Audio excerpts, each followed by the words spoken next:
Sa gilid ng isang makipot na kalsada sa isang baryo sa Quezon, may isang batang naglalakad na tila pasan ng bigat ng buong mundo. Ang kanyang pangalan ay Nilo, 12 taong gulang, payat at maitim ang balat sa kakabilad sa araw. Ang kanyang tsinelas ay halos pudpud na at ang kanyang kamiseta ay kupas na kupas, tanda ng matagal ng paggamit. Maghapon na siyang naglalakad.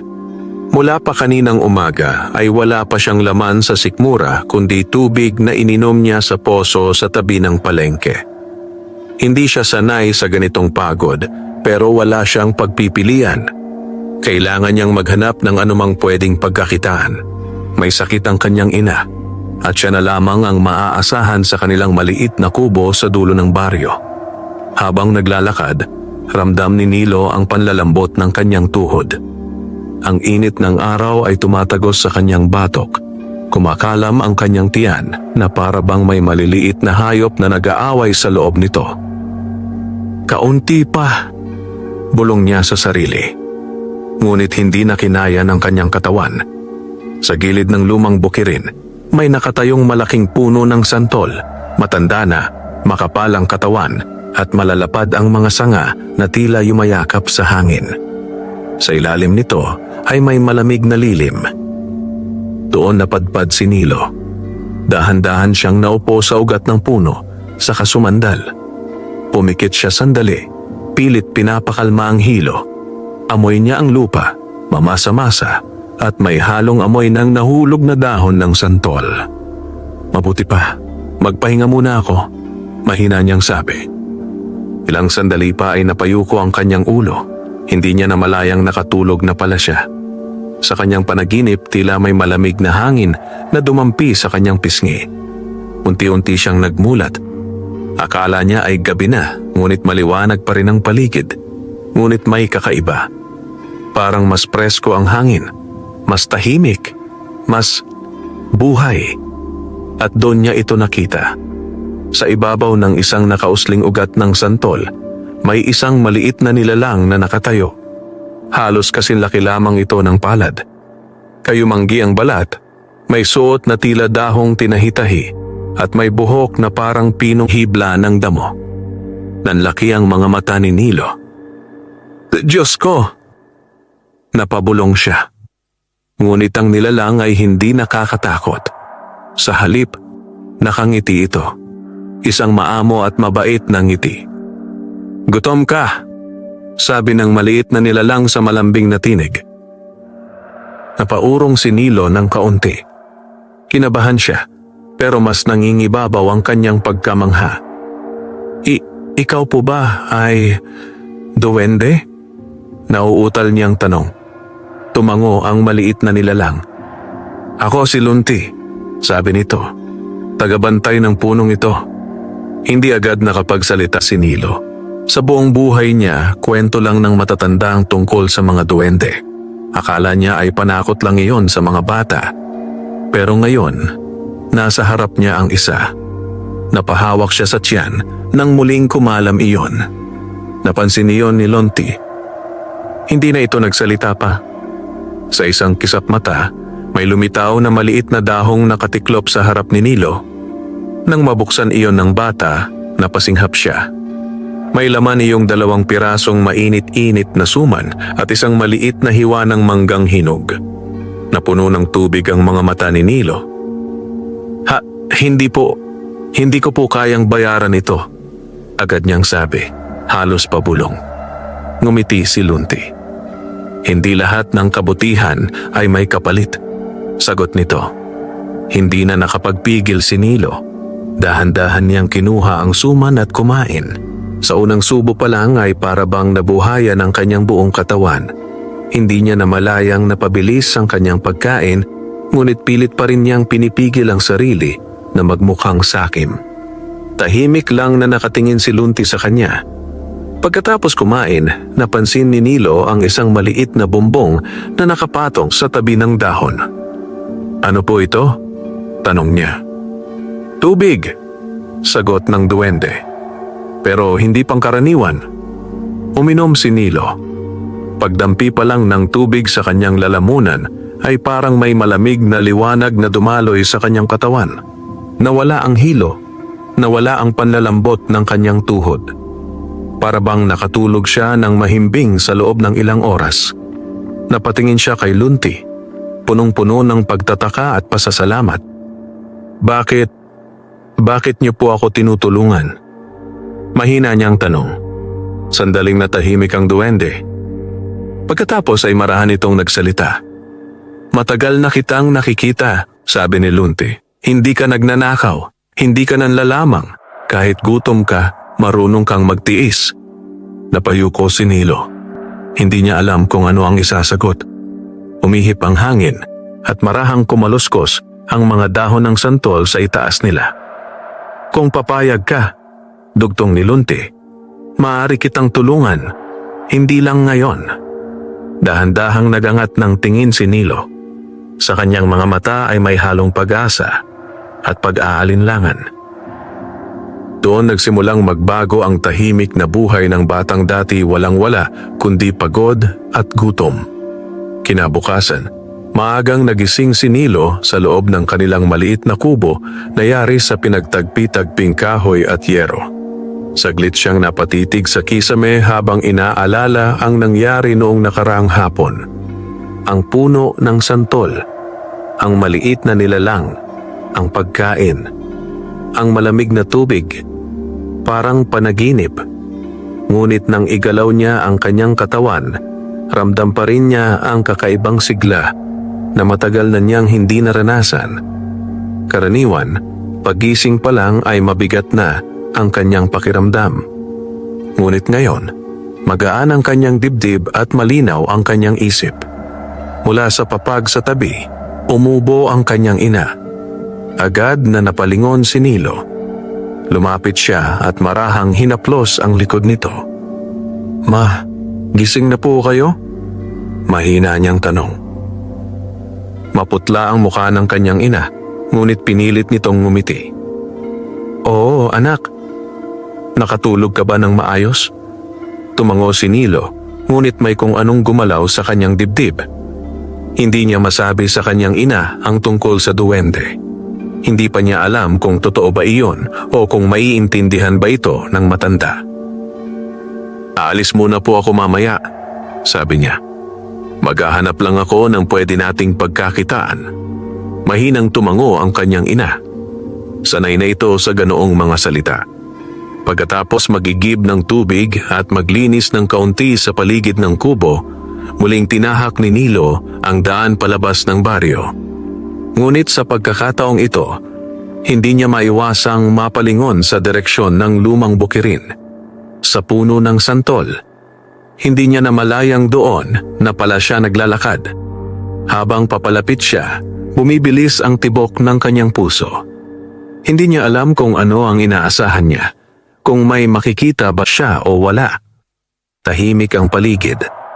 Huminto siya sa mismong ilalim ng malaking puno. Kumaluskos ang mga dahon sa itaas, dulot ng mahinang hangin. Walang kakaiba sa unang tingin. Lunti? Mahina niyang tawag, halos nahihiya. Ilang segundo ang lumipas. Pagkatapos, may marahang galaw sa nakausling ugat ng puno. At unti-unting lumitaw ang maliit na anyo. Ngumiti si Lunti, tila inaasahan na ang kanyang pagdating. Bumalik ka, sabi ng duwende sa malambing na tinig. Hindi napigilan ni Nilo ang mapangiti, bagaman may hiya pa rin sa kanyang mukha. Akala ko po, baka nanaginip lang ako kahapon, umiling si Lunti. Hindi pa naginip ang kabutihan. Napakamot sa batok si Nilo, hindi pa rin siya sanay na may kausap na ganitong nilalang. Saglit na natahimik ang dalawa. Pagkatapos ay naglakas loob si Nilo. Kahapon po, sabi ninyo, pwede ninyo akong tulungan. Ano po ang ibig ninyong sabihin? Hindi agad sumagot si Lunti. Sa halip, umakyat ito sa isang maliit na sanga at naupo ron, tila nag-iisip. Hindi kita bibigyan ng kayamanan, marahan nitong sabi, pero bibigyan kita ng pagkakataon. Napakunot ang noo ni Nilo. Sa isang kisap mata, May lumitaw na maliit na sisidlang kawayan sa tabi ng duwende. Kasinlaki lamang iyon ng palad ni Nilo. Ang tubig na ito, sabi ni Lunti, ay hindi nauubos hanggat ginagamit sa tama. Maingat na lumapit si Nilo at kinuha ang sisidlan. Magaan lang ito, ngunit may kakaibang lamig na kumakapit sa kanyang palad. Para saan po ito? Tanong niya. Kapag ikaw ay tunay na pagod o ang isang taong tutulungan mo ay nangangailangan ng lakas, paliwanag ni Lunti, isang patak lang ang kailangan. Nanlaki ang mga mata ni Nilo. Ibig sabihin, pwede ko pong gamitin sa nanay ko? Ngumiti ang duwende, ngunit naging seryoso ang kanyang mga mata. Pwede, sagot nito. Pero tandaan mo, ang tubig ay para sa pagtulong, hindi para sa pansariling pag-iimbak ng yaman. Mabilis na tumango si Nilo. Opo, hindi ko po aabusuhin. Tahimik na pinagmasdan siya ni Lunti, na para bang sinusukat ang bigat ng kanyang pangako. Maya-maya muling nagsalita ang duwende. May isa pa, sabi nito. Napatingin si Nilo. Habang tumatagal, dugtong ni Lunti, may mga taong makakapansin sa pagbabago sa iyo. Bahagyang kinabahan si Nilo. Masama po ba iyon? Hindi agad sumagot ang duwende. Umihip ang hangin at marahang nalaglag ang isang hinog na santol mula sa itaas.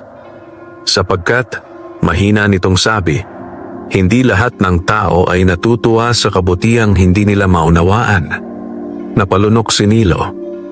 Hindi niya palubos na iintindihan ang babala, ngunit may malamig ng gumapang sa kanyang batok. At sa unang pagkakataon, naisip niyang ang regalong hawak niya ay maaaring hindi lang biyaya, kundi simula rin ng isang pagsubok. Hindi agad umuwi si Nilo. Matagal siyang nanatili sa ilalim ng puno ng santol. Hawak ang maliit na sisidlang kawayan na tila mas mahalaga pa sa anumang bagay na nahawakan niya sa buong buhay niya. Paulit-ulit niyang inaalala ang sinabi ni Lunti, ang tubig ay hindi nauubos hanggat ginagamit sa tama. Pero ano nga ba ang tama? Habang naglalakad pa uwi, mahigpit niyang niyakap ang sisidlan sa kanyang dibdib para bang baka bigla itong mawala.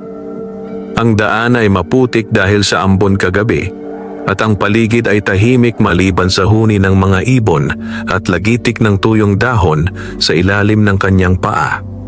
Pagdating niya sa kanilang kubo, nadatnan niya ang kanyang ina na nakahiga pa rin sa papag. Mas maputla ito kaysa kahapon. Biglang bumigat ang dibdib ni Nilo.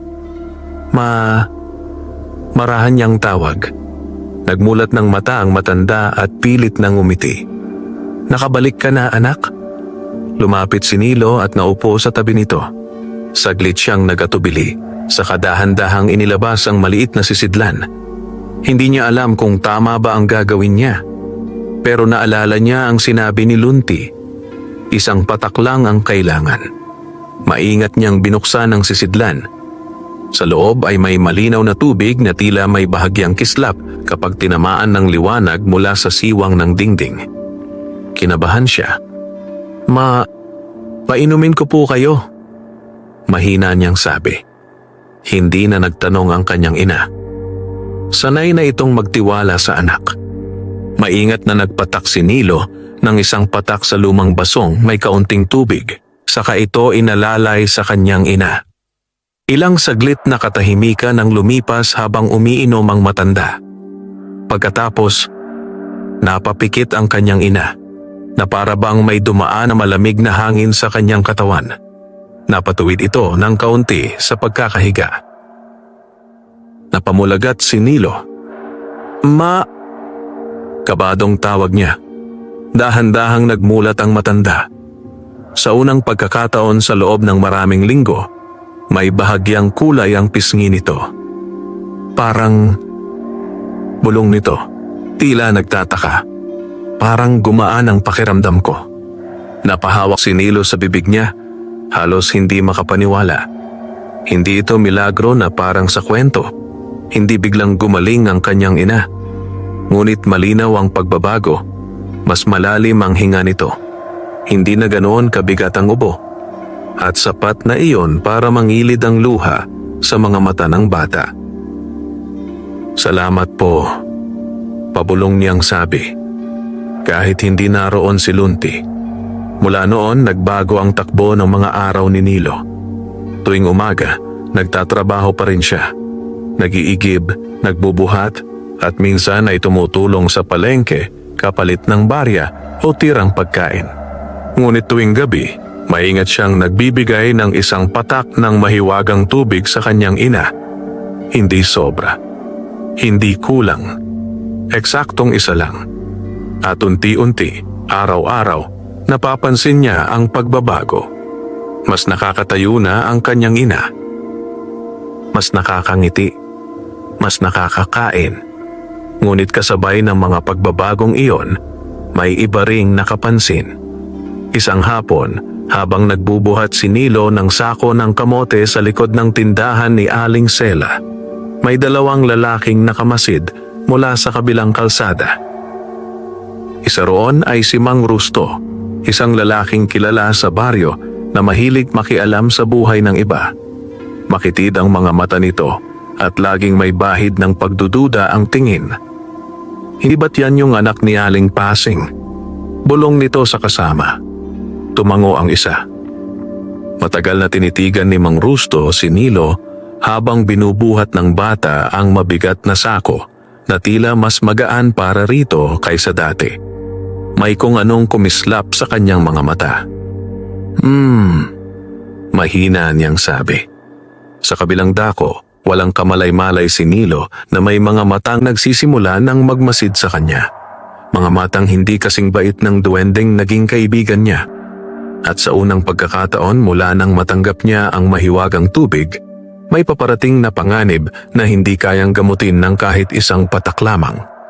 Lumipas ang ilang araw na tila mas magaan ang paghinga ni Nilo. Sa bawat umaga, mas nagiging maayos ang lagay ng kanyang ina. Nakakaupo na ito ng mas matagal at paminsan-minsan ay nakakatulong pa sa pag-aayos ng kanilang munting kubo. Para kay Nilo, iyon ay parang unti-unting pagsikat ng araw matapos ang mahabang gabi. Ngunit hindi niya nakakalimutan ang babala ni Lunti. Hindi lahat ng tao ay natutuwa sa kabutihang hindi nila maunawaan.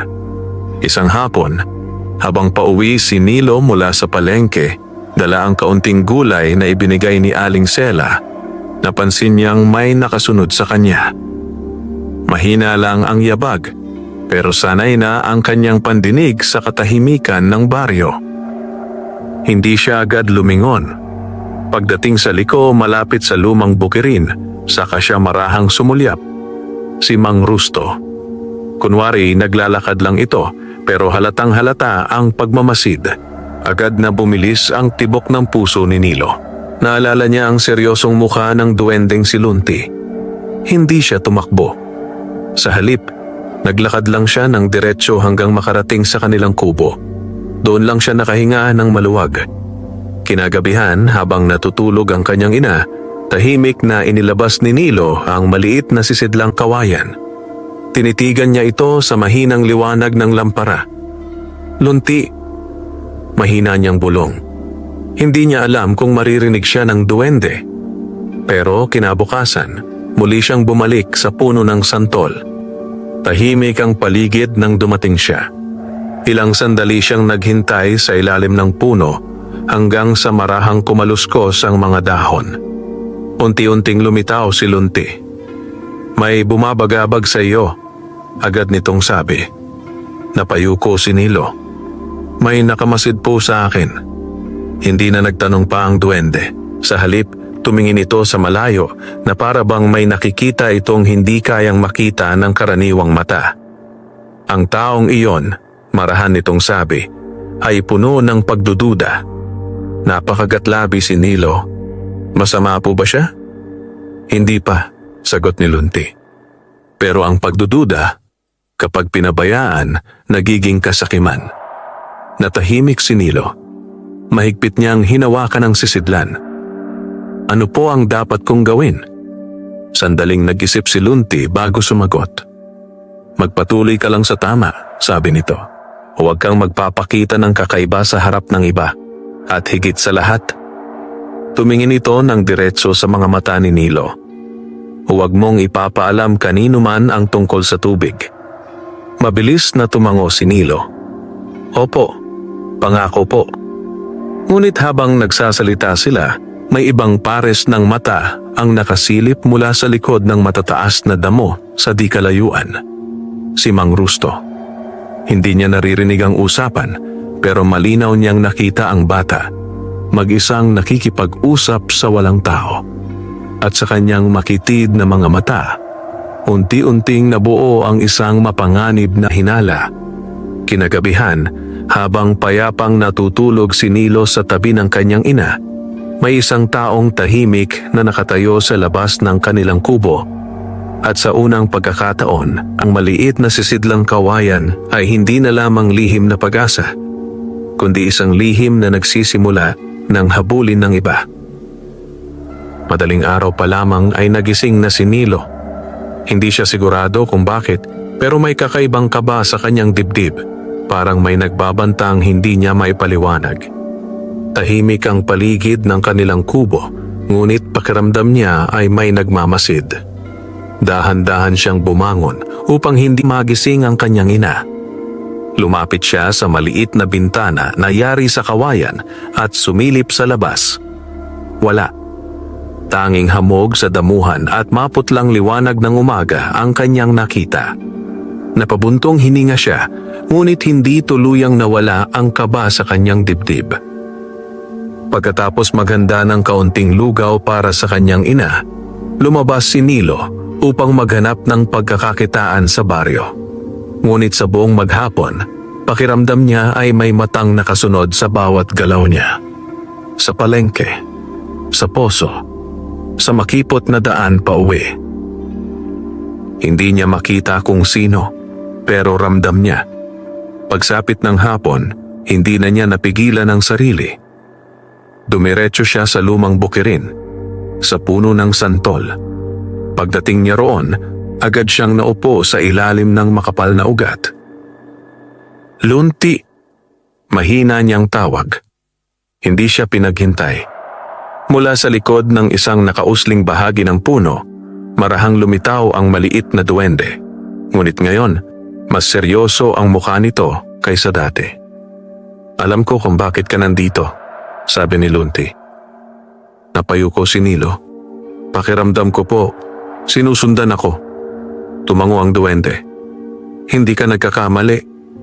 Parang may malamig na tubig na ibinuhos sa batok ni Nilo. Si Mang Rusto po ba? Kabadong tanong niya. Hindi agad sumagot si Lunti. Sa halip, tumingin ito sa direksyon ng baryo na para bang may nakikita itong hindi kayang makita ng bata.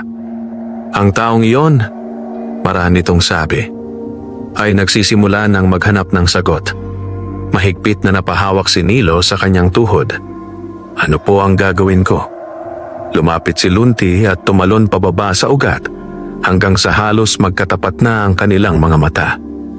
Panatilihin mong simple ang iyong buhay, sabi nito. Huwag kang magpakita ng lakas na ikagugulat ng iba. Tumango si Nilo, ngunit may takot pa rin sa kanyang dibdib. Napansin iyon ng duwende. Maya-maya, marahang iniabot ni Lunti ang isang maliit na bagay.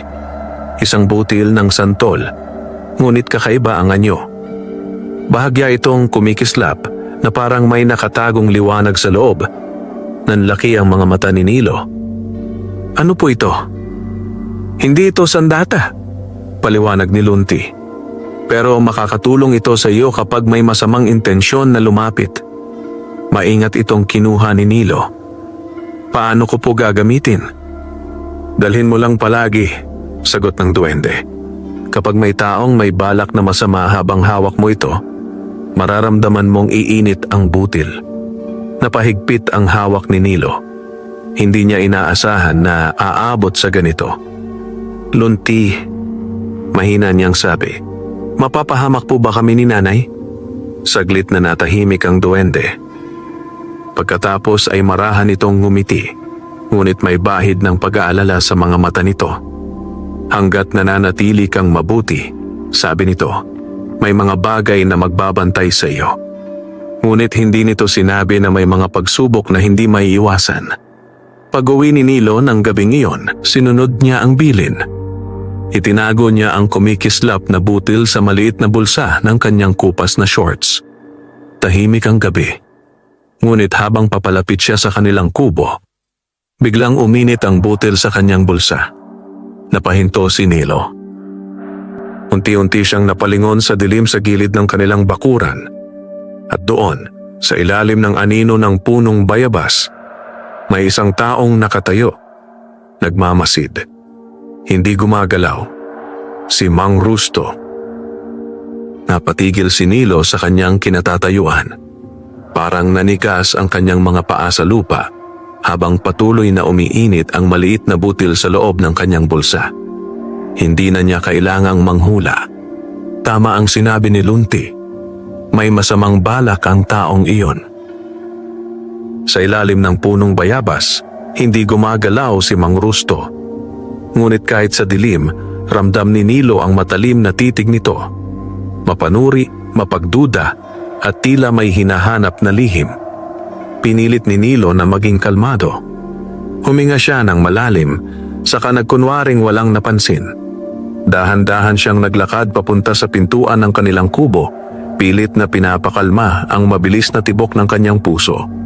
Nang makarating siya sa may hagdan, saka lang nagsalita si Mang Rusto. Gabing-gabi ka na umuuwi, iho. Napapikit sandali si Nilo bago lumingon. Pinilit niyang ngumiti ng magalang. Opo, Mang Rusto, galing lang po sa pagtulong sa palengke. Hindi agad sumagot ang matanda.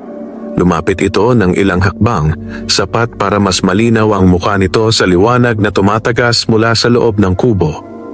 May kakaibang ngiti sa labi nito. Masipag ka talagang bata, sabi nito. Pero may napapansin ako sa iyo nitong mga nakaraang araw. Napahigpit ang hawak ni Nilo sa laylayan ng kanyang damit. Ano po yon? Saglit na tumahimik si Mang Rusto, na para bang sinusukat ang reaksyon ng bata. Parang mas lumakas ka, marahan itong sabi. At ang nanay mo, sabi ng mga kapitbahay, gumaganda raw ang lagay. Parang may malamig na hangin na dumaan sa batok ni Nilo. Ngunit naalala niya ang bilin ni Lunti. Panatilihing simple ang buhay. Siguro po dahil mas nakakakain na kami, sagot niya. Pilit na normal ang boses. Minsan po may natitira sa palengke na binibigay sa amin. Matagal siyang tinitigan ni Mang Rusto. Napakabagal ng mga segundo. Pagkatapos ay bahagyang tumango ang matanda, ngunit hindi tuluyang nawala ang pagdududa sa mga mata nito. Ganun ba? Sabi nito. Hindi na ito nagtagal pa. Marahan itong tumalikod at naglakad palayo sa dilim ng daan. Ngunit bago tuluyang mawala sa paningin, huminto ito sandali at bahagyang lumingon. Isang tinging nagpaiwas ng hininga kay Nilo. Nang tuluyan nang mawala si Mang Rusto, saka lang napaluhod si Nilo sa may pintuan ng kubo. Nanginginig ang kanyang mga kamay. Dahan-dahan niyang kinuha ang butil mula sa bulsa. Mainit pa rin ito. Ibig sabihin, hindi pa tapos ang panganib. Kinagabihan, matapos mapainom ang kanyang ina ng isang patak ng mahiwagang tubig, matagal na hindi nakatulog si Nilo. Nakahiga siya sa sahig, nakatitig sa kisame habang paulit-ulit na umiikot sa isip niya ang mga mata ni Mang Rusto. May kutob siyang hindi basta-basta titigil ang matanda. At tama nga siya. Kinabukasan, habang nasa poso si Nilo upang mag-igib, may narinig siyang bulungan mula sa likod ng tindahan. Hindi niya sinasadyang marinig, pero malinaw. Binabantayan ko yang batang yan, boses ni Mang Rusto. Nanlamig ang likod ni Nilo. May isa pang boses na sumagot, mahina ngunit interesado. Bakit? Ano bang meron sa kanya? Sandaling katahimikan. Pagkatapos ay marahang sinabi ni Mang Rusto ang mga salitang nagpatigil sa paghinga ni Nilo. May tinatago yan. At malalaman ko kung ano. Buong araw na hindi mapakali si Nilo. Kahit abala siya sa pagbubuhat sa palengke at pag-iigib sa poso, paulit-ulit na bumabalik sa isip niya ang narinig na bulong ni Mang Rusto. Hindi iyon basta hinala lamang, may balak ang matanda at higit sa lahat, determinado ito. Pag-uwi niya ng hapon, nadatnan niyang nakaupo na sa labas ng kubo ang kanyang ina. May hawak itong maliit na walis at marahang naglilinis ng bakuran. Napangiti si Nilo. "Ma, huwag po kayong masyadong napapagod," agad niyang sabi habang lumalapit. Ngumiti ang matanda, mas may sigla na kaysa dati. "Ayos lang ako, anak. Tingnan mo nga, nakakatayo na ako ng mas matagal." Saglit na gumaan ang dibdib ni Nilo. Unti-unti ngang umepekto ang mahiwagang tubig, hindi biglaan, hindi himala na parang sa kwento, kundi dahan-dahang paggaling na parang tunay na buhay. Ngunit kasabay ng ginhawa, mas lalo ring bumibigat ang kanyang pangamba. Kinagabihan, matapos makatulog ang kanyang ina, tahimik na lumabas si Nilo ng kubo. Diretso siya sa lumang bukirin, sa puno ng santol. Pagdating niya, hindi na niya kinailangang tumawag. Para bang inaasahan na siya ni Lunti. Marahang lumitaw ang duwende mula sa likod ng ugat, seryoso ang mukha. "May bago kang nalaman," sabi nito. Tumango si Nilo. "Narinig ko po si Mang Rusto. Binabantayan niya ako." Tahimik na nakinig si Lunti. "May kasama pa po siyang kausap," dugtong ni Nilo, halos pabulong. "Gusto niyang malaman kung ano ang tinatago ko." Saglit na natahimik ang paligid, kahit ang hangin ay tila humina.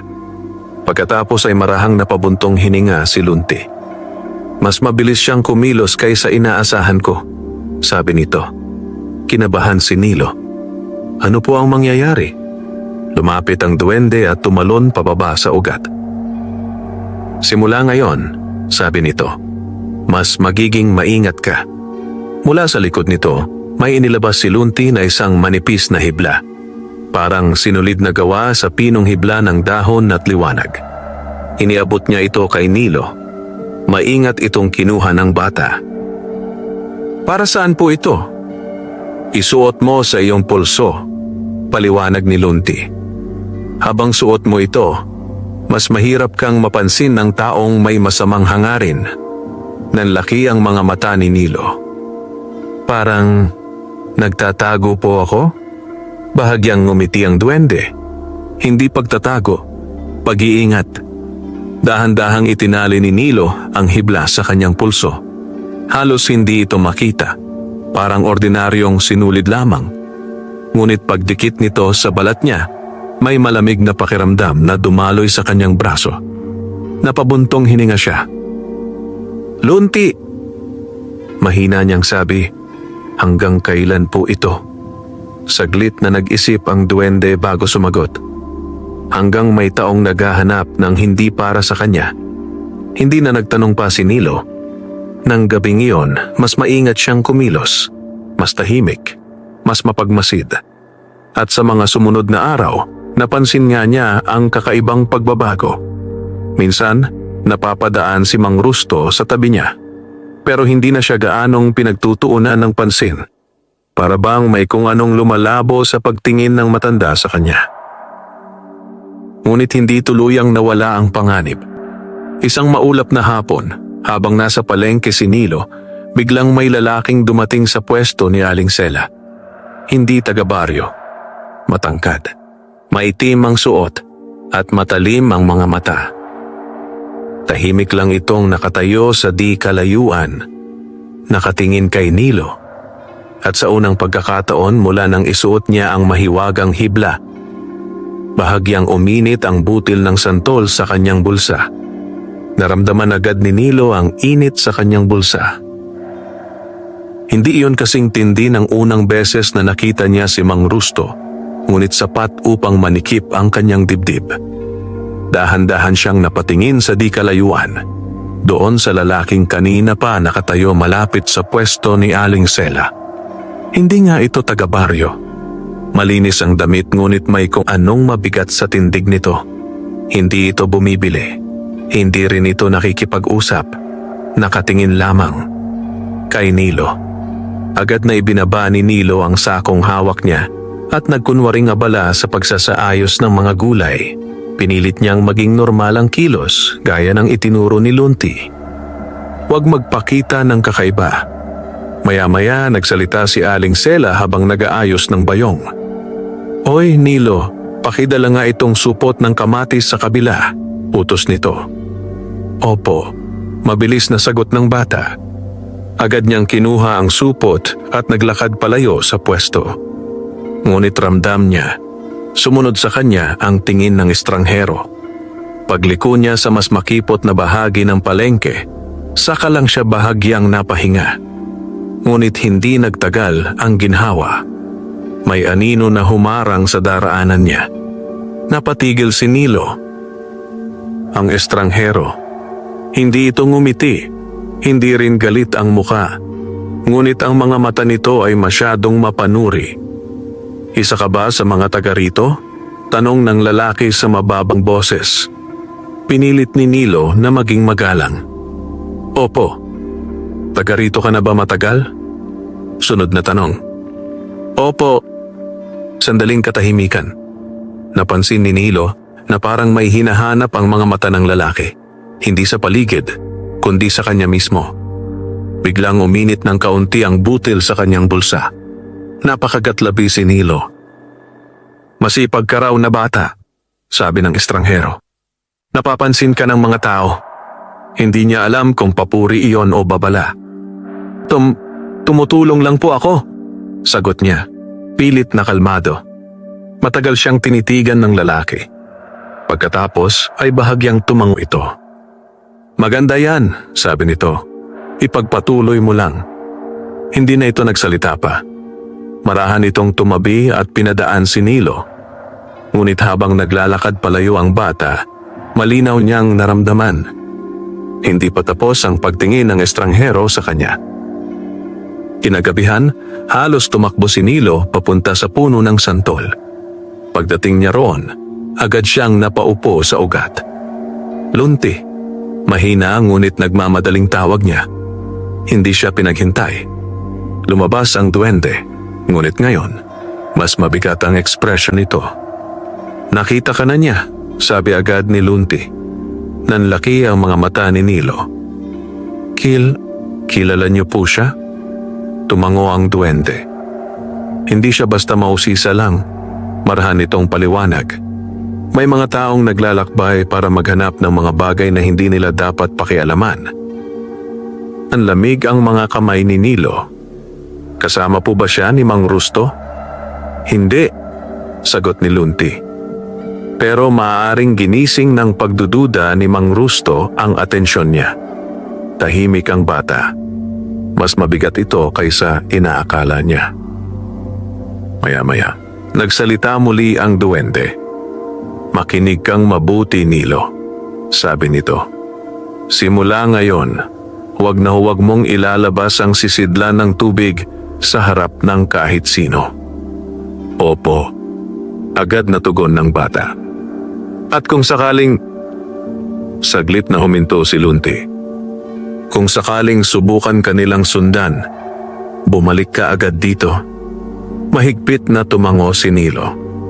Ngunit bago pa siya makapagsalita muli, may marahang kaluskos sa likod ng matataas na damo. Sabay na palingon ang dalawa.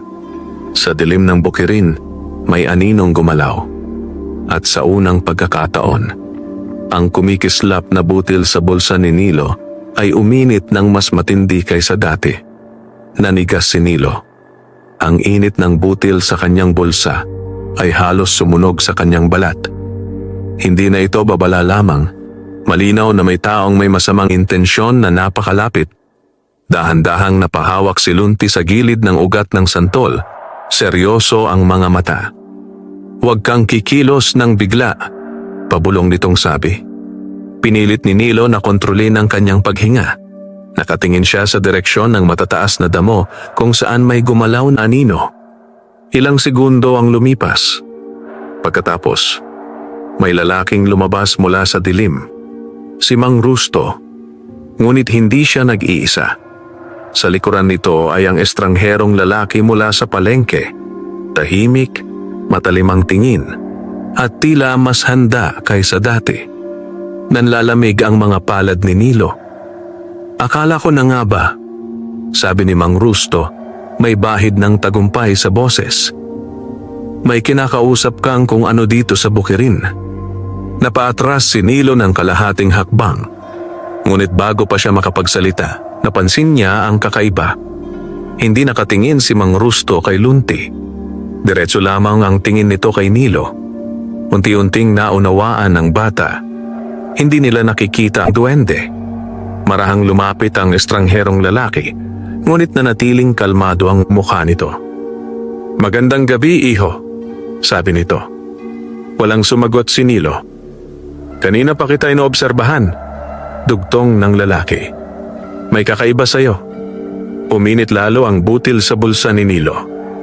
Sa gilid ng kanyang paningin, bahagyang gumalaw si Lunti at marahang umiling, babala na huwag magsalita ng kung ano. Nilunok ni Nilo ang kaba. "Wala po akong tinatago," sabi niya, pilit na matatag ang boses. Bahagyang ngumiti ang estranghero. "Talaga ba?" Tahimik ang paligid, kahit ang hangin ay tila huminto. Si Mang Rusto naman ay paikot-ikot ang tingin sa paligid, halatang naguguluhan.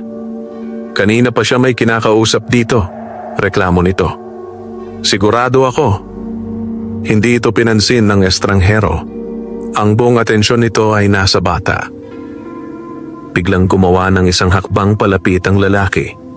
At sa sandaling iyon, marahang tumalon si Lunti pababa mula sa ugat, mabilis ngunit tahimik. May binulong itong hindi narinig ni Nilo. Sa susunod na iglap, may malamig na hangin na umikot sa paligid ng puno ng santol. Napakunot ang noo ng estranghero. Huminto ito. Bulong nito, tila may naramdaman. Mas lalong bumilis ang tibok ng puso ni Nilo. Muling nagsalita si Mang Rusto, medyo kinakabahan na. "Ano bang tinitingnan mo?" Hindi agad sumagot ang lalaki. Matagal itong nakatitig kay Nilo. Parang sinusubukang basahin ang hindi nakikita. Pagkatapos, dahan-dahan itong umatras. "Hindi pa ngayon," mahina nitong sabi. Napatingin si Mang Rusto sa kanya. "Ha? Anong ibig mong..." "Umalis na tayo," putol ng estranghero. May halong inis at kalituhan sa mukha ni Mang Rusto, pero sumunod din ito. Habang papalayo ang dalawa sa dilim ng bukirin, saka lang napahinga ng malalim si Nilo. Nanginginig ang kanyang tuhod. Lumapit si Lunti sa kanya, mas seryoso kaysa dati. "Mas mapanganib siya kaysa sa inaakala ko," marahan nitong sabi. Napalingon si Nilo. Sino po siya? Saglit na natahimik ang duwende. Pagkatapos ay sinabi nito ang mga salitang nagpatindi sa kaba ng bata. Isa siyang taong marunong maghanap ng hiwaga. Hindi agad nakapagsalita si Nilo. Ang mga salita ni Lunti ay tila dumikit sa kanyang dibdib. Isa siyang taong marunong maghanap ng hiwaga. Ibig sabihin, hindi lang basta mausisa ang estranghero, may alam ito. At mas masama, baka mas marami itong alam kaysa sa inaakala nila. Tahimik ang bukirin. Marahang kumaluskos ang mga dahon ng santol sa itaas nila, ngunit sa pagkakataong iyon ay hindi iyon nakakapagpakalma. "Lunti," mahina niyang tanong, "mapapahamak po ba kami?" Tinitigan siya ng duwende ng matagal bago sumagot. "Hindi pa," sabi nito. "Pero mas malapit na tayo sa panganib." Napayuko si Nilo, mahigpit ang hawak sa bulsa kung saan naroon ang butil at ang maliit na sisidlan sa loob ng kanyang damit. "Ano po ang gagawin ko ngayon?" tanong niya. Lumapit si Lunti at naupo sa nakausling ugat, tila nag-iisip ng malalim. "Simula bukas," marahan nitong sabi, "babawasan mo ang paggamit ng mahiwagang tubig." Napatingin agad si Nilo. "Pero, si nanay..." "Hindi ko sinabing ihinto mo," mahinahong putol ni Lunti. Pero huwag araw-araw kung hindi kailangan. Nag-alala ang bata. Bakit po? Dahil may mga taong marunong makaramdam ng pagbabago, paliwanag ng duwende. Kapag masyadong mabilis ang paggaling ng iyong ina, mas lalong lalaki ang hinala nila. Unti-unting tumango si Nilo. Masakit man, naiintindihan niya. Saglit na natahimik ang dalawa. Pagkatapos ay muling nagsalita si Lunti, mas mababa ang tinig. May isa pa akong ibibilin sa'yo. Napatingin si Nilo. Kung sakaling dumating ang araw na pilitit kanilang magsabi ng totoo. Sandaling huminto ang duwende. Huwag mong ipagtatanggol ang tubig gamit ang galit. Napakunot ang noo ni Nilo. Paano ko po ipagtatanggol? Bahagyang ngumiti si Lunti. Sa kabutihan, sagot nito. Iyon ang tunay na lakas na binabantayan ng punong ito. Hindi yun lubos na naintindihan ni Nilo, ngunit tumango pa rin siya. Maya-maya, napansin niyang tila mas maputla si Lunti kaysa dati. Lunti, ayos lang po kayo? Tanong niya. Bahagyang napabuntong hininga ang duwende. Kanina, sabi nito, napilitan akong gumamit ng kaunting lakas para malito ang isipan ng estranghero. Nanlaki ang mga mata ni Nilo. Ibig sabihin, napagod po kayo dahil sa akin? Umiling si Lunti. Bahagi iyon ng aking tungkulin. Ngunit kahit ganoon ang sinabi nito, ramdam ni Nilo na may kabayaran ang bawat paggamit ng hiwaga. Mas lalo siyang naging determinado. Mag-iingat po ako. Mahina ngunit matatag niyang sabi. Ngumiti si Lunti, isang maliit ngunit tunay na ngiti. Alam ko, tugon nito. Kinagabihan, tahimik na umuwi si Nilo. Sinunod niya ang bilin. Isang patak pa rin ang ibinigay niya sa kanyang ina. Ngunit kinabukasan, nagpasya siyang huwag muna. Mas pinili niyang magtrabaho ng doble sa palengke upang may maipambili sila ng pagkain. Unti-unting natutunan ni Nilo ang mas mahirap na bahagi ng biyaya. Ang magtiis kahit may kakayahang magpagaan ng buhay. Ngunit sa kabilang dako ng baryo, sa loob ng isang madilim na silid, nakaupo ang estrangherong lalaki sa harap ni Mang Rusto. Tahimik ang lalaki habang pinapaikot ang isang maliit na lumang anting-anting sa kanyang palad. Hindi ako nagkamali. Mababa nitong sabi. Napayuko si Mang Rusto, interesado. Anong ibig mong sabihin? Dahan-dahang nagangat ng tingin ang lalaki. At ang batang iyon, dugtong niya, ay mas mahalaga kaysa sa inaakala mo. Sa labas, patuloy ang tahimik na gabi ng baryo. Ngunit para kay Nilo, ang simpleng pakikipagkaibigan sa isang mabuting duwende ay unti-unti nang nagiging lihim na kailangang ipaglaban. Maagang nagising si Nilo kinabukasan, ngunit iba ang pakiramdam niya ngayon. Hindi na lamang pagod ang nasa kanyang dibdib, may halong bigat ng pag-iingat.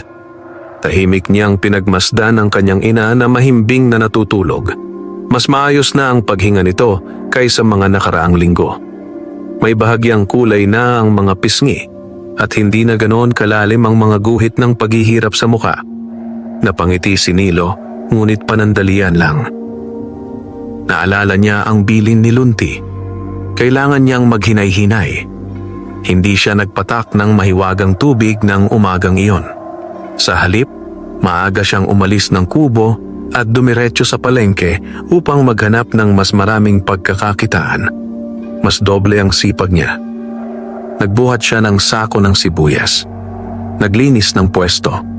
Nagigib para sa mga tinderang matatanda. Sa tanghali, pagod na pagod siya, ngunit pinilit niyang tiisin. Ito ang mas mahirap na paraan, pero alam niyang ito ang mas ligtas.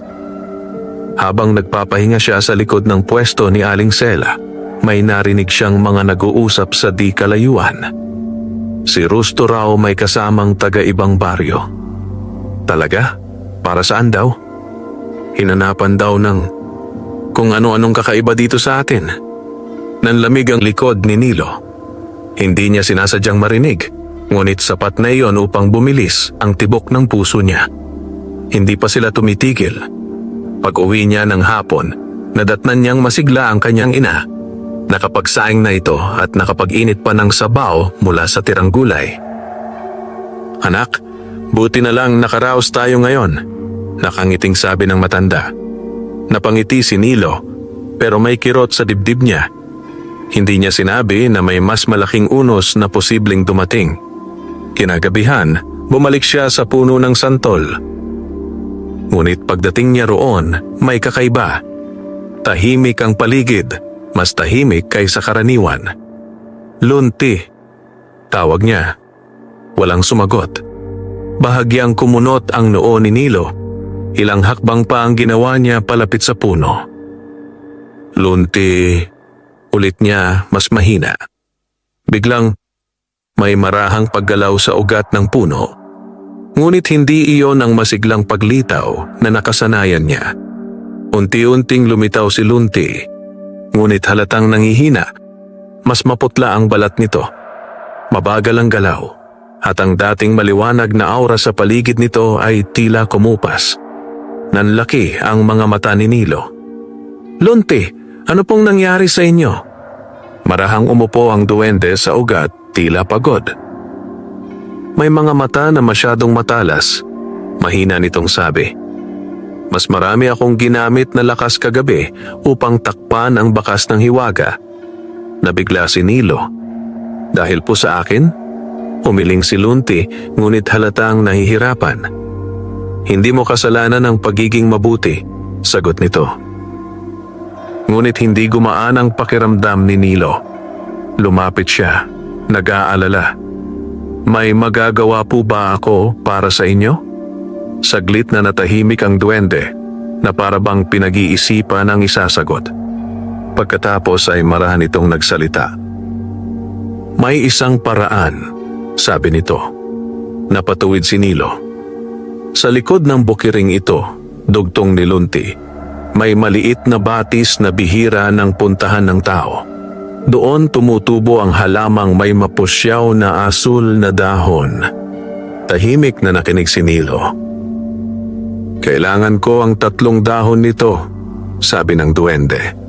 "Makakatulong iyon upang maibalik ang lakas ko." Mabilis na tumango si Nilo. "Pupuntahan ko po ngayon din." Ngunit bago siya makaalis, marahang nagsalita si Lunti. "Mag-ingat ka." Napahinto si Nilo. "Hindi lang ikaw ang natutong magmasid," mahina nitong dagdag. At sa sandaling iyon, muling uminit ang maliit na butil sa bulsa ni Nilo. Banayad, ngunit sapat upang ipaalala na ang simpleng pagkuha ng dahon ay maaaring hindi na ganoon kasimple. Hindi na nag-aksaya ng oras si Nilo. Mahigpit niyang hinawakan ang maliit na sisidlan sa loob ng kanyang damit at sinigurong nakatali pa rin sa kanyang pulso ang mahiwagang hibla. Ramdam niya ang mahinang init ng butil sa kanyang bulsa. Hindi nagbabala ng matinding panganib, ngunit tila nagpapaalala na kailangan niyang maging maingat. Sumulyap siya kay Lunti. "Nandito lang po kayo," sabi niya. Mahinang tumango ang duwende. Halatang nanghihina pa rin ito, ngunit pilit na nananatil matatag. Tahimik na umalis si Nilo mula sa ilalim ng puno ng santol at tinahak ang likurang bahagi ng bukirin, ang lugar na bihira niyang puntahan noon. Habang lumalayo siya sa baryo, mas lalong nagiging masukal ang paligid. Matataas na damo, tuyong sanga sa lupa, at ang hangin ay mas malamig kaysa karaniwan. Habang naglalakad, pilit niyang inaalala ang sinabi ni Lunti. Ang halamang may mapusyaw na asul na dahon malapit sa maliit na batis. Ilang minuto pa ang lumipas nang marinig niya ang mahinang lagaslas ng tubig. Napahinto siya. Nakita na niya ang batis. Maliit lamang iyon, halos kasing lapad ng isang makitid na kanal, ngunit malinaw ang tubig at napapalibutan ng makakapal na halamang ligaw. Maingat siyang lumapit, pinagmamasdan ng paligid. Tahimik, Walang ibang tao. Dahan-dahan siyang lumuhod sa gilid ng batis at nagsimulang maghanap. Ilang sandali ang lumipas. Pagkatapos, nakita niya sa pagitan ng mga damo ay may halamang kakaiba ang kulay. Mapusyaw na asul ang mga dahon at tila may bahagyang kislap kapag tinamaan ang liwanag ng papalubog na araw. Eto na siguro, bulong niya. Maingat niyang inabot ang halaman. Isang dahon, 2, 3. Eksakto sa sinabi ni Lunti. Ngunit sa sandaling iyon, biglang uminit ang butil sa kanyang bulsa. Mas mainit kaysa kanina. Napatigil si Nilo. Unti-unti siyang napalingon sa likod. Tahimik ang paligid. Ngunit may kakaiba. May bakas ng yabag sa putik malapit sa batis. Hindi kanya. Sariwa. Nanlamig ang kanyang batok. Dahan-dahan siyang tumayo, mahigpit ang hawak sa 3 dahon. At doon niya narinig isang mahinang lagitik ng tuyong sanga mula sa likod ng makapal na damo. Hindi na siya nag-atubili. Mabilis ngunit tahimik siyang umatras palayo sa batis, pilit na hindi lumilikha ng ingay. Bumibilis ang tibok ng kanyang puso sa bawat hakbang. Pagkalayo niya ng ilang dipa, may boses na bumasag sa katahimikan. Mabilis kang kumilos, iho. Nanigas si Nilo. Unti-unti siyang napalingon. Mula sa likod ng matataas na damo, lumabas ang estrangherong lalaki. Ang parehong matalim ang tingin na matagal nang nagmamasid sa kanya. Hindi ito mukhang galit. Mas delikado. Mukha itong sigurado. Matagal na kitang sinusundan. Kalmadong sabi ng lalaki. Mahigpit na napahawak si Nilo sa mga dahon sa kanyang kamay. Hindi ko alam ang sinasabi ninyo. Sagot niya, pilit na matatag. Bahagyang ngumiti ang lalaki. Hindi mo kailangang magsinungaling, sabi nito.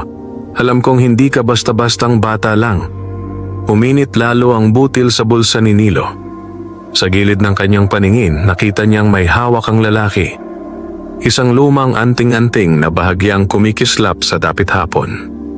At ngayon, marami itong dugtong. Gusto kong malaman kung sino talaga ang tinutulungan mo. Nanatiling tuwid ang tayo ni Nilo kahit nanginginig ang kanyang mga daliri. Mahigpit niyang hawak ang 3 dahong asul, pilit na kinakalma ang sarili.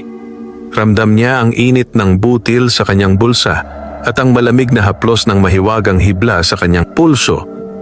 Parang parehong nagpapaalala na hindi siya nag-iisa. Ngunit sa harap niya, malinaw ang panganib. Tahimik ang estrangherong lalaki.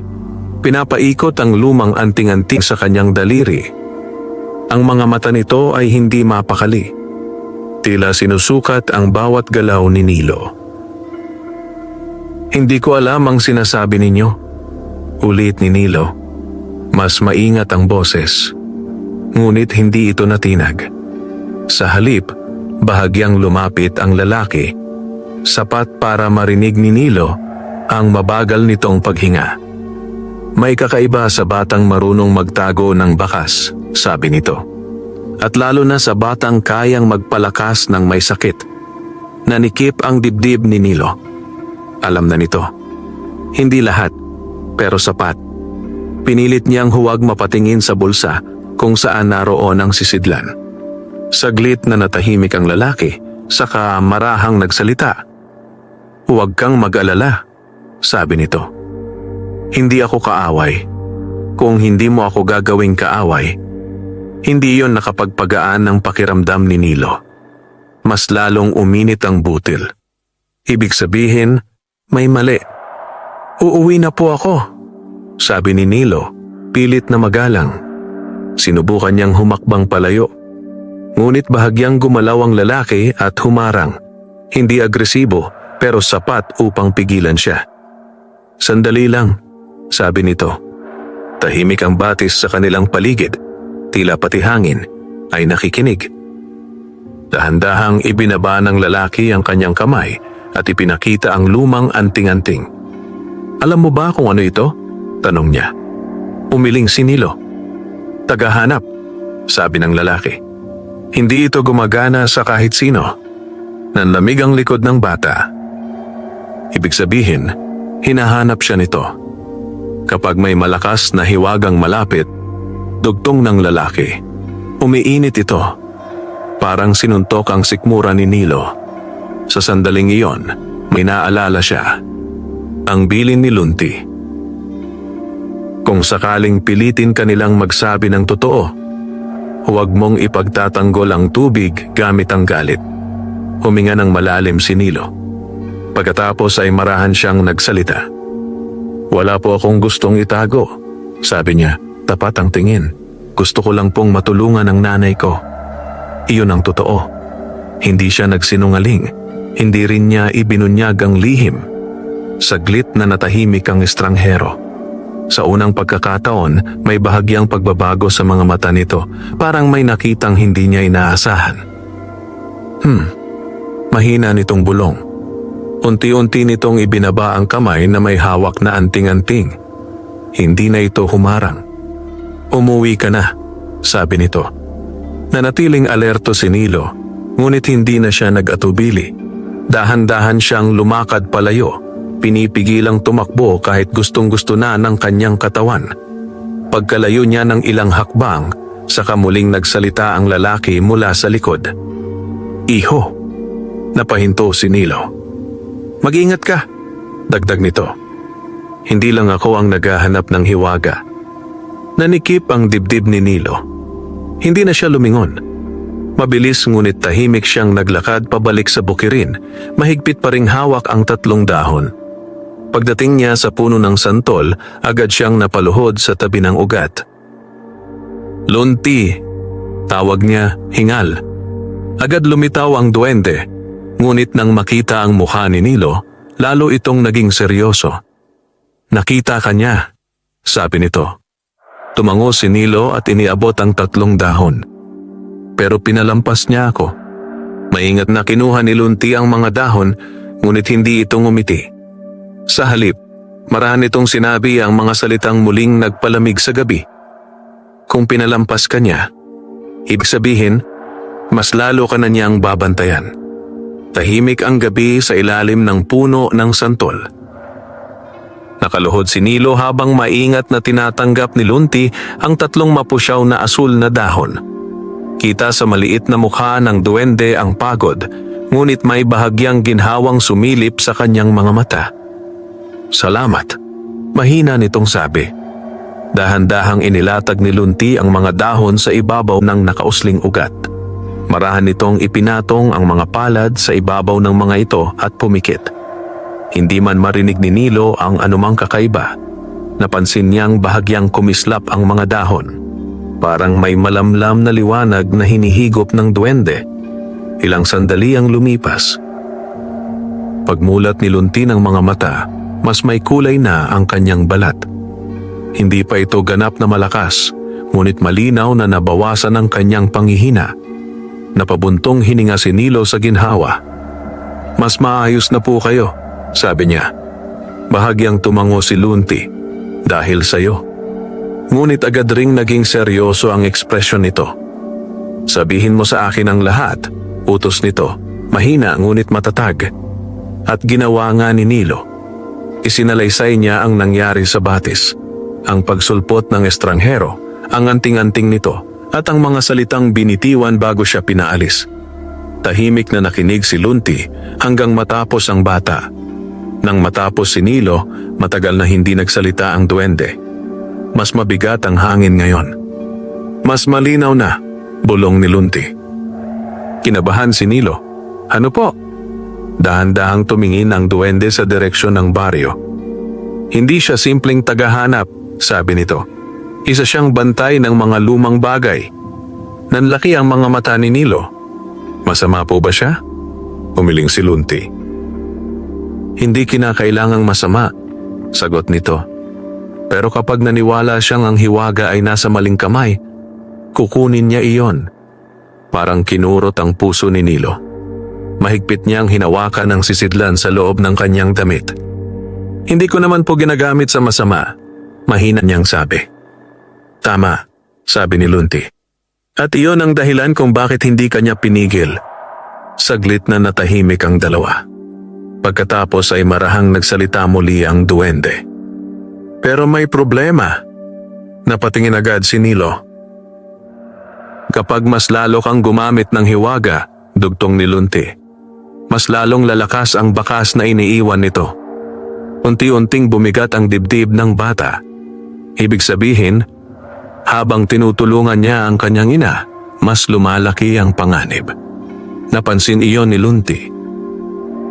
Hindi pa huli ang lahat, sabi nito. May paraan para humina ang bakas. Bahagyang nabuhayan si Nilo. Ano po ang gagawin ko? Lumapit ang duwende at tumalon pababa sa ugat. Sa susunod na 3 araw, paliwanag nito. Gamitin mo ang tubig para tumulong sa iba, hindi lang sa iyong ina. Napakunot ang noo ni Nilo. Sa iba po? Tumango si Lunti. Ang hiwaga, sabi nito, kapag ginagamit sa kabutihan ng marami, mas nagiging tahimik ang bakas. Unti-unting naunawaan ni Nilo. Hindi ito tungkol sa pagtitipid lang. Tungkol ito sa kung paano niya gagamitin ang biyaya. Mahigpit siyang tumango. Gagawin ko po. Ngunit bago pa siya makatayo, biglang uminit ang butil sa kanyang bulsa. Pareho silang napatingin sa direksyon ng baryo. Mas malakas kaysa dati. Mas malapit. Mabagal na nagsalita si Lunti, mababa ang tinig. May paparating. At sa di kalayuan, sa madilim na landas papunta sa bukirin, may aninong papalapit. Hindi gumalaw si Nilo. Mahigpit ang hawak niya sa sisidlan sa loob ng kanyang damit habang patuloy na umiinit ang butil sa kanyang bulsa. Hindi na ito simpleng babala. Parang may naglalakad na panganib palapit sa kanila. Sa tabi niya, tumahimik si Lunti. Manatili kang kalmado, pabulong nitong sabi. Mula sa madilim na landas, unti-unting luminaw ang anyo ng papalapit na anino. Hindi si Mang Rusto. Hindi rin ang estrangherong tagahanap. Isang matandang babae ang lumabas sa dapit hapon. Payat, nakayuko ng bahagya at may dalang maliit na bayong. Kilala siya ni Nilo, si Aling Puring, ang tahimik na balo na nakatira sa dulo ng baryo. Madalas itong may ubo at bihirang makita sa palengke. Dahan-dahang lumapit ang matanda, tila hirap sa paghinga. Napakunot ang noo ni Nilo. Bakit uminit ang butil? Hindi naman mukhang may masamang balak ang matanda. Marahang nagsalita si Lunti sa tabi niya. Hindi siya panganib, sabi ng duwende. Pero malapit na siyang maubusan ng lakas. Biglang naunawaan ni Nilo. Ang butil ay hindi lang pala babala sa masama, kundi pati sa matinding pangangailangan. Lumapit pa si Aling Puring sa kanapahinto nang makita si Nilo. Iho, ikaw ba yan? Mahina nitong tanong, halos paos. Opo, Aling Puring, magalang na sagot ni Nilo. Hinihingal ang matanda. Pasensya na. Napadaan lang ako. Parang umiikot ang paningin ko. Napatingin si Nilo kay Lunti. Tahimik ang duwende, ngunit marahan itong tumango. Naalala ni Nilo ang sinabi nito kanina. Gamitin mo ang tubig para tumulong sa iba. Huminga siya ng malalim. Aling Puring, sandali lang po, sabi niya. Maingat niyang inilabas ang maliit na sisidlan. Tinakpan ang galaw ng katawan para hindi halata. Mula rito, nagpatak siya ng isang patak sa lumang tabo ng tubig na dala ng matanda. Uminom po muna kayo, sabi niya. Hindi na nagtanong si Aling Puring. Nanginginig ang kamay nitong tumanggap ng tabo at dahan-dahang uminom. Ilang segundo ang lumipas. Pagkatapos, napapikit ang matanda. Huminga ito ng mas malalim. Unti-unting nawala ang panginginig ng kamay. Napamulagat si Nilo. Hindi ito kasing bilis ng epekto sa kanya noon, ngunit malinaw. Gumagaan ang lagay ng matanda. Parang gumaan ang dibdib ko. Bulong ni Aling Puring, nagtataka. Ngumiti lang si Nilo. Magpahinga po kayo pag-uwi. Punong-puno ng pasasalamat ang mga mata ng matanda. Napakabuti mong bata. Dahan-dahan itong nagpatuloy sa paglalakad pa uwi. Matagal na napatitig si Nilo sa papalayong anyo nito. Sa tabi niya, marahang nagsalita si Lunti. Naramdaman mo ba? Napatingin si Nilo. Ano po? Humina ang bakas, sabi ng duwende. Bahagyang nanlaki ang mga mata ng bata.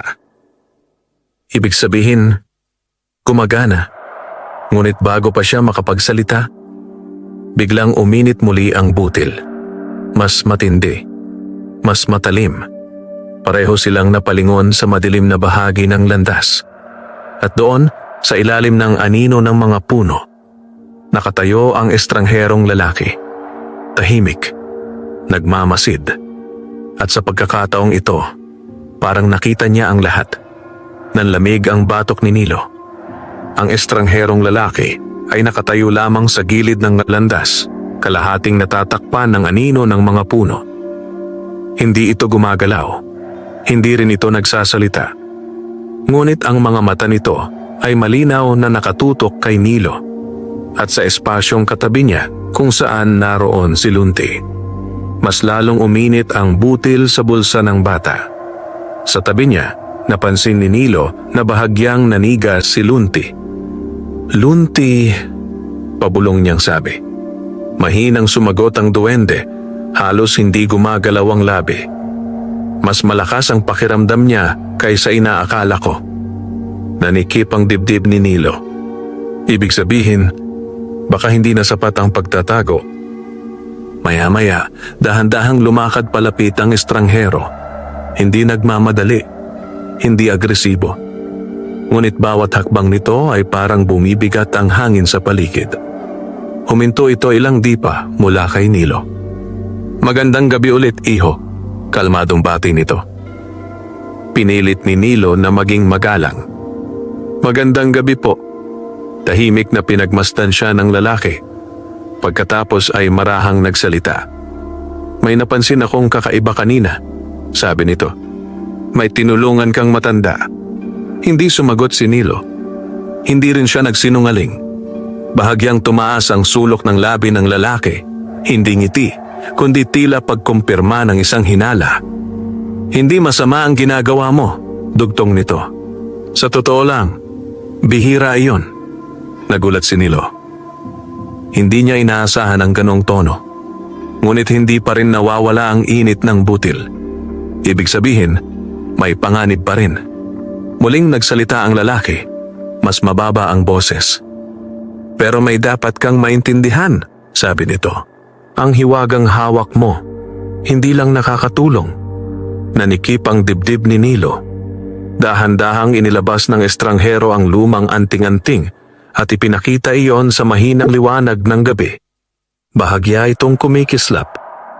May mga bagay na naaakit sa ganyang uri ng hiwaga. Dugtong nito. Mga bagay na hindi ko kayang bantayan at lalong hindi mo kayang labanan. Tahimik ang paligid. Mabagal ang paghinga ni Nilo.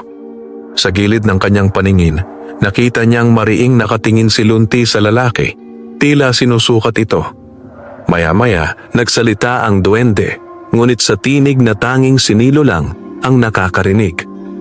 Hindi siya nagsisinungaling. Bahagyang napamulagat si Nilo. Nagpatuloy ang estranghero. Kung ipagpapatuloy mo yan, sabi nito, darating ang araw na may mas masahol pa sa akin ang susunod sa bakas mo. Tahimik na nag-isip si Nilo. Pagkatapos ay naglakas loob siyang magsalita. Kung titigil po ako, sabi niya, may masasaktan naman. Matagal siyang tinitigan ng estranghero. Sa unang pagkakataon, may bahagyang paggalang na sumilip sa mga mata nito. Matigas ang loob mo, sabi nito. Ibinaba nito ang anting-anting. Hindi kita pipigilan, dagdag nito. Pero kapag dumating ang oras na hindi mo na kaya, hanapin mo ako. Nagulat si Nilo. Bakit po ninyo ako tutulungan? Sandaling natahimik ang lalaki. Pagkatapos ay mahina itong sumagot. Dahil bihira ang batang marunong gumamit ng hiwaga nang hindi nagiging sakim. Hindi na ito nagtagal. Marahan itong tumalikod at naglakad palayo sa dilim ng landas. Matagal na nakatayo si Nilo bago siya nakahinga ng maluwag. Sa tabi niya, napabuntong hininga si Lunti. Mas komplikado siya kaysa inaakala ko, sabi ng duwende. Napatingin si Nilo sa direksyong nilakaran ng lalaki. Sa unang pagkakataon, hindi lang takot ang naramdaman niya, kundi ang pakiramdam na ang mundo ng hiwaga sa paligid niya ay mas malawak at mas mapanganib kaysa sa inaakala niya noong unang maupo siya sa ilalim ng puno ng santol. Hindi agad umalis si Nilo sa ilalim ng puno ng santol. Matagal siyang nakatayo roon, nakatitig sa direksyong nilakaran ng estranghero. Unti-unti nang lumalamig ang butil sa kanyang bulsa, ngunit ang bigat sa kanyang dibdib ay nananatili. Sa tabi niya, marahang nagsalita si Lunti.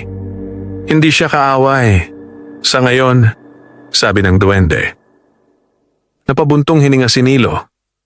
Pero delikado pa rin po, no? Tumango si Lunti. Tama ang sinabi niya. Dugtong nito. May mga nilalang na naaakit sa ganitong uri ng hiwaga. Napalingon si Nilo. Mga nilalang? Hindi agad sumagot ang duwende. Sa halip, tumingin ito sa madilim na bahagi ng bukirin na parabang may naaalalang matagal nang nakabaon sa panahon. Hindi lahat ng naghahanap ay tao. Mahina nitong sabi. Nanlamig ang likod ni Nilo. Saglit na natahimik ang dalawa. Pagkatapos ay pinilit ni Nilo ang sarili na tumayo ng tuwid. Pero kailangan ko pa rin pong tumulong. Bahagyang ngumiti si Lunti. May halong pag-aalala at paghanga. Alam ko, sabi nito. At iyon ang dahilan kung bakit ka pinili ng puno. Napakunot ang noo ni Nilo. Pinili po? Tumango ang duwende. Hindi lahat nakakakita sa amin. Paliwanag nito. At lalong hindi lahat ay pinagkakatiwalaan ng hiwaga ng santol. Tahimik na sinalo ni Nilo ang mga salitang iyon. May kung anong gumalaw sa loob ng kanyang dibdib. Hindi yabang, kundi pananagutan. Maya-maya, nagsalita muli si Lunti. Simula bukas, sabi nito, maghanap ka ng mga taong tunay na nangangailangan. Tumango si Nilo. Gagawin ko po. At isa pa, dugtong ng duwende, mas seryoso ang tono. Huwag mong kalimutan ang sarili mo. Napatingin ang bata. Ang batang ubos ang lakas, sabi ni Lunti, ay hindi makakatulong ng matagal. Dahan-dahang tumango si Nilo. Ngayon niya lang napansin, kahit may mahiwagang tubig, napapagod pa rin siya sa maghapon na trabaho. Kinagabihan, umuwi siya sa kubo na may halong pagod at bagong pag-iingat sa puso. Ngunit pagdating niya sa bakuran, napahinto siya. May liwanag sa loob ng kanilang kubo. Hindi iyon galing sa maliit nilang lampara. Nanikip ang dibdib ni Nilo. Dahan-dahan siyang lumapit sa bintana at sumilip. At doon, may taong kausap ang kanyang ina, si Mang Rusto. Nanigas si Nilo sa labas ng kanilang kubo. Sa siwang ng dingding, malinaw niyang nakita si Mang Rusto na nakaupo sa lumang bangko sa loob. Nakaharap ito sa kanyang ina, na tila naguguluhan ngunit pilit na magalang. Mas lalong bumilis ang tibok ng puso ni Nilo. Dahan-dahan niyang hinawakan ang bulsa. Mainit ang butil. Ibig sabihin, may masamang balak. Sa loob ng kubo, narinig niya ang boses ni Mang Rusto. Malambing, ngunit may pilit na himig. Kumusta na ang pakiramdam mo, Aling Pasing? Tanong nito. Mahinang sumagot ang kanyang ina. Mas maayos na po. Salamat sa Diyos. May bahagyang katahimikan. Pagkatapos ay muling nagsalita ang matanda.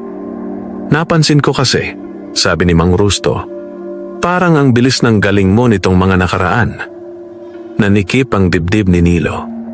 Dahan-dahan siyang umikot sa gilid ng kubo at marahang binuksan ang pinto.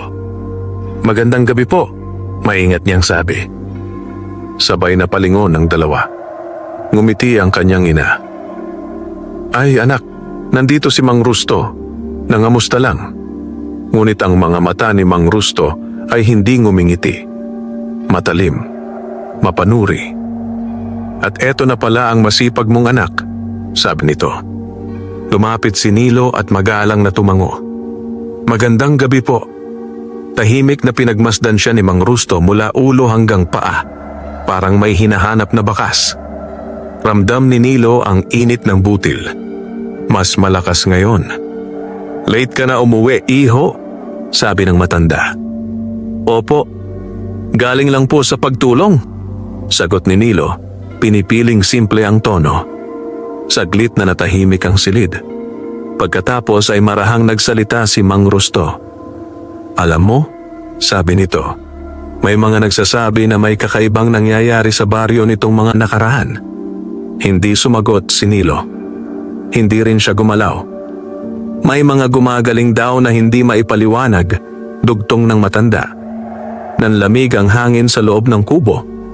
Sa gilid ng paningin ni Nilo, nakita niyang bahagyang kumilos ang kanyang ina. Tila kinakabahan na rin. Huminga ng malalim si Nilo. Naalala niya ang bilin ni Lunti. Huwag ipagtanggol ang hiwaga gamit ang galit. Kaya mahinahon siyang sumagot. Baka po nagkataon lang. Matagal siyang tinitigan ni Mang Rusto. Napakabagal ng mga segundo. Pagkatapos, bahagyang ngumiti ang matanda. "Siguro nga," sabi nito. Ngunit hindi naniwala ang mga mata nito. Maya-maya, tumayo si Mang Rusto at inayos ang kanyang sombrero.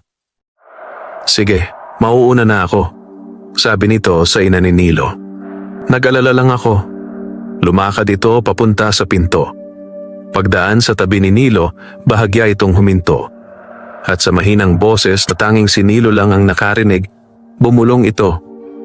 "Hindi ako titigil, iho." Nanigas ang bata. Hindi na lumingon si Mang Rusto. Tahimik itong naglakad palabas sa gabi. Nang tuluyang mawala ang yabag nito, saka lang napaluhod si Nilo sa sahig, mahigpit ang hawak sa kanyang bulsa. Sa kanyang tabi, nag-aalalang nagsalita ang kanyang ina. "Anak, may problema ba?" Dahan-dahang nag-angat ng tingin si Nilo. Sa unang pagkakataon, napagtanto niyang ang lihim na matagal niyang naitatago ay unti-unti nang nauubos ang oras. Hindi agad nakasagot si Nilo. Nakatitig lang siya sa sahig habang unti-unting lumalamig ang butil sa kanyang bulsa. Ngunit ang kaba sa dibdib niya ay hindi humuhupa. Alam niyang hindi basta-basta ang binitawang salita ni Mang Rusto. "Hindi ako titigil." Parahang lumapit ang kanyang ina at hinawakan ang balikat niya. "Anak, may gumugulo ba sa'yo?" Malumanay nitong tanong. Nag-angat ng tingin si Nilo. Pagod ang mukha ng kanyang ina, ngunit may malinaw na pag-aalala sa mga mata nito. Sa sandaling iyon, muntik na niyang sabihin ang lahat. Ang puno ng santol, si Lunti, ang mahiwagang tubig, at ang panganib na papalapit. Ngunit naalala niya ang babala. Mas maraming makakaalam. Mas lalakas ang bakas. Piliting ngumiti si Nilo. "Wala po, ma," sabi niya. "Nagulat lang po ako na may bisita." Hindi tuluyang naniwala ang matanda, ngunit hindi na ito nag-usisa. "Sige na," sabi nito. "Magpahinga ka na. Maaga ka na naman bukas." Tumango si Nilo. Kinagabihan, matagal siyang nakahiga ngunit hindi makatulog. Nakatingin siya sa bubong ng kubo habang iniisip ang mga susunod na hakbang. Mas humihigpit ang paligid. Mas lumalapit ang panganib. At hindi na sapat ang basta pag-iingat lamang. Bago pa sumikat ang araw kinabukasan, tahimik na bumangon si Nilo at lumabas ng kubo. Diretso siya sa puno ng santol. Pagdating niya roon, hindi na niya kinailangang tumawag. Nandoon na si Lunti, nakaupo sa ugat, tila hinihintay siya. "Dumating na siya sa inyo kagabi," sabi agad ng duwende. Tumango si Nilo at naupo sa tabi ng ugat. Hindi na po siya titigil, mahina niyang sabi. Tahimik na nag-isip si Lunti. Mas mabigat ang hangin ngayon kaysa mga nakaraang gabi. Maya-maya, nagsalita ang duwende. Panahon na para maghanda ka, sabi nito. Napatingin si Nilo. Para saan po? Dahan-dahang tumayo si Lunti. Para sa araw na may magtatangkang kunin ang hindi kanila. Nanlamig ang likod ni Nilo. Anong gagawin ko? Tanong niya. Lumapit ang duwende at tumalon pababa sa ugat. Mula sa likod nito may inilabas itong maliit na bagay. Isang munting-anting gawa sa kahoy ng santol, simple lamang, nakatali sa manipis na hibla. Iniabot ito ni Lunti kay Nilo. Isuot mo ito sa leeg, sabi nito. Maingat na tinanggap ni Nilo ang anting. Para saan po ito? Hindi ito panlaban, paliwanag ni Lunti. Ito ay pananggalang. Dahan-dahang isinuot ni Nilo ang anting sa kanyang leeg. Sa sandaling dumikit ito sa kanyang balat.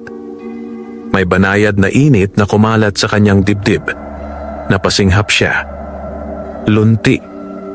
Ngunit bago pa siya makapagsalita, biglang uminit ng matindi ang butil sa kanyang bulsa. Mas matindi kaysa dati. Mas matalim. Pareho silang napalingon sa direksyon ng baryo. Mabagal na nagsalita si Lunti, mababa ang boses. Hindi na lang si Mang Rusto ang gumagalaw. Nanikip ang dibdib ni Nilo. Sa di kalayuan, mula sa daang papasok sa baryo, may 3 aninong papalapit. Nanlamig ang paligid sa ilalim ng puno ng santol. Nakatayo si Nilo, mahigpit ang hawak sa maliit na anting na nakasabit na ngayon sa kanyang leeg. Ramdam niya ang banayad na init nito. Parang may tahimik na bantay na nakadikit sa kanyang dibdib. Sa harap nila, patuloy na lumilinaw ang 3 anino sa landas papasok ng baryo.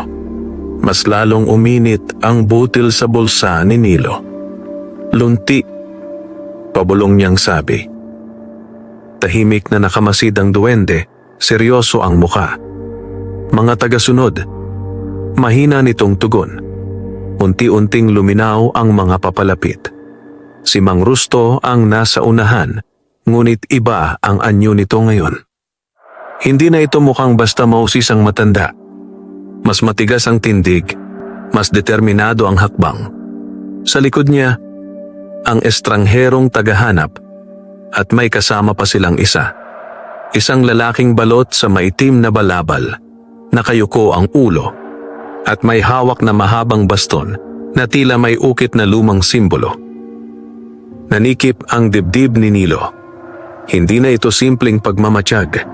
Lumapit pa ang 3 hanggang sa huminto sila ilang dipa mula sa puno ng santol. Naunang nagsalita si Mang Rusto. Iho, sabi nito, may pilit ng ngiti. Mukhang may dapat na tayong pag-usapan. Tahimik si Nilo. Sa tabi niya, nanatiling hindi nakikita si Lunti. Ngunit ramdam ng bata ang tensyon sa maliit na nilalang. Sumunod magsalita ang estrangherong tagahanap. Kalmado ang boses. Huwag kang matakot, sabi nito. Hindi kami naparito para saktan ka. Ngunit hindi lumalamig ang butil. Ibig sabihin, may hindi pa rin tama. Dahan-dahang nag-angat ng ulo ang lalaking may balabal. Sa unang pagkakataon, nagsalita ito. Mababa at magaspang ang tinig. Ang hiwagang dala mo, bata, sabi nito, ay hindi na dapat manatili sa iyo. Parang bumigat ang hangin. Mahigpit na napahawak si Nilo sa anting sa kanyang leeg. Naalala niya ang lahat. Ang gutom. Ang puno. Ang kabutihan ni Lunti. Ang paggaling ng kanyang ina. Huminga siya ng malalim. Pagkatapos ay marahan siyang nagsalita. Hindi ko ito ginagamit sa masama. Tahimik ang 3. Nagpatuloy si Nilo, mas matatag ang boses. Tinutulungan ko lang ang may kailangan. Matagal na tinitigan siya ng estrangherong tagahanap.